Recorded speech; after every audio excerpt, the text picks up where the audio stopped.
Are they charging money for this? About 2 years ago, I got a hold of something called Metro 2033, and I'll admit, I kind of fell in love with it for a couple of weeks.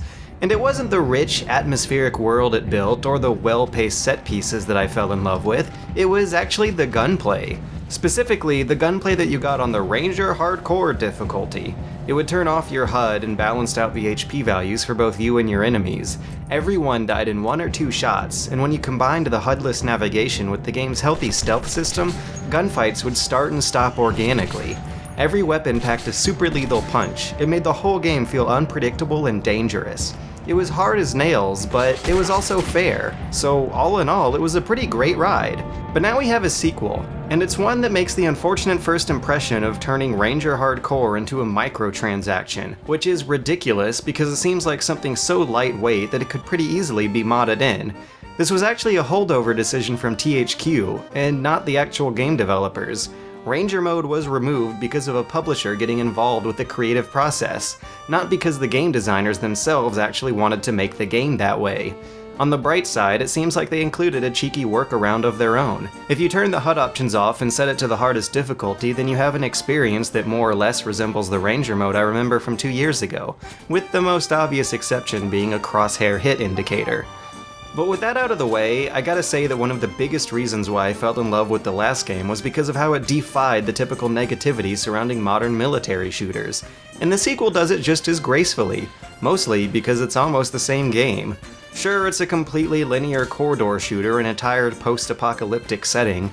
You do spend most of your time following someone else's backside through a literal tunnel of set pieces, and most of your progression is driven by non-interactive cutscenes that have your guy flailing his arms from one scene to the next.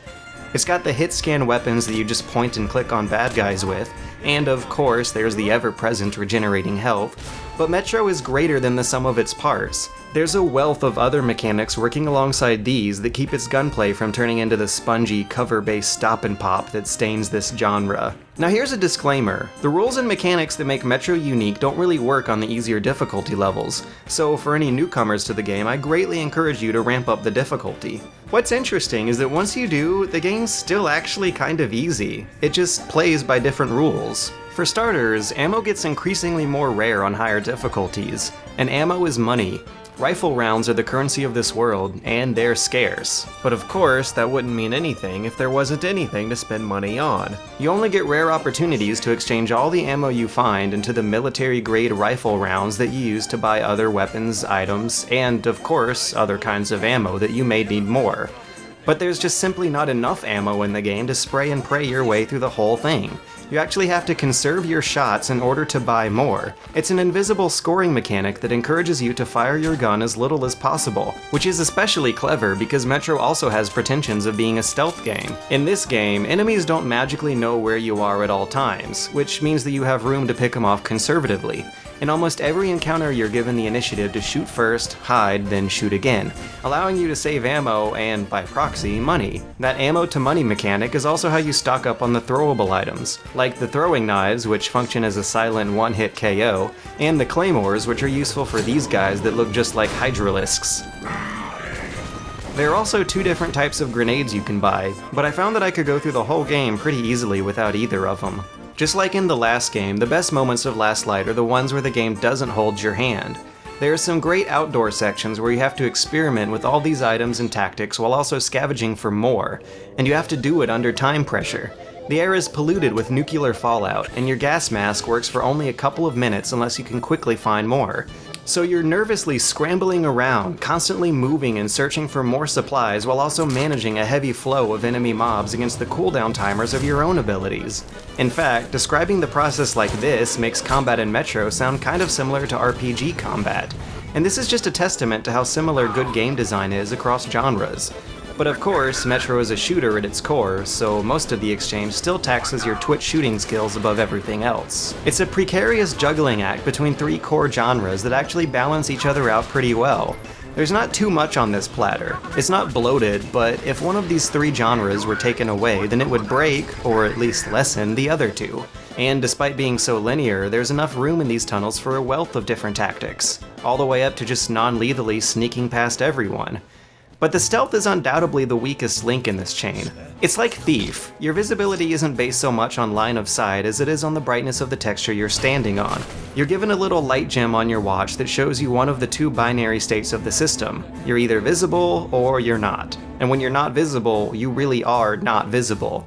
The sightlines on these guards are ridiculous. They're slow to react and almost blind, so ghosting past them is pretty tempting unless you want to steal their ammo. Compared to the last game, stealth is considerably easier here, and that's a bit of a shame. There were entire chapters of the first game that I wanted to sneak through, not because I had to, but because I wanted to. There was a challenge there. Guards would be alarmed right away. They would fight back with a disproportionate advantage. There were consequences for getting spotted and a real sense of accomplishment for slipping through. It really evoked the gratifying underdog success story that stealth gameplay tells, and there's a lot of that satisfaction missing in the new game. But really, increasing the stealth difficulty is probably the only thing that I would change about this game. For the most part, it does everything I expected and wanted it to, which was pretty much just to deliver more Metro. The graphics have made the logical step up, it's a little tighter and more polished, and it still retains all the good qualities of its predecessor. It's a refreshing reminder that linearity isn't inherently bad by itself. There's enough going on here both mechanically and contextually to make this corridor crawl a little more interesting. It's still a swashbuckling roller coaster ride through one of the most detailed and pessimistic visions of post-apocalyptia yet. We've seen so many other stories of post-nuclear factions fighting underground resource wars, but Metro's foreign lens and sheer attention to detail somehow made this one feel refreshing. It's so Ukrainian, for better or for worse. It's full of weird menus, depressing overtones, a wonky translation, and some really blatant sexism, but it's one of the most lovingly crafted games of its genre. The guys who made these maps made sure that every area has a place where these people eat, sleep, work, and even poop. They've included environmental details that explain the economics and politics of this world, and they've made sure to show us what their entertainment is like and even what their kids are doing. The actual plot of the gameplay gets pretty cringy towards the end, but it's the setting that really tells that story. And that setting has had so much love put into it that it's hard not to be impressed.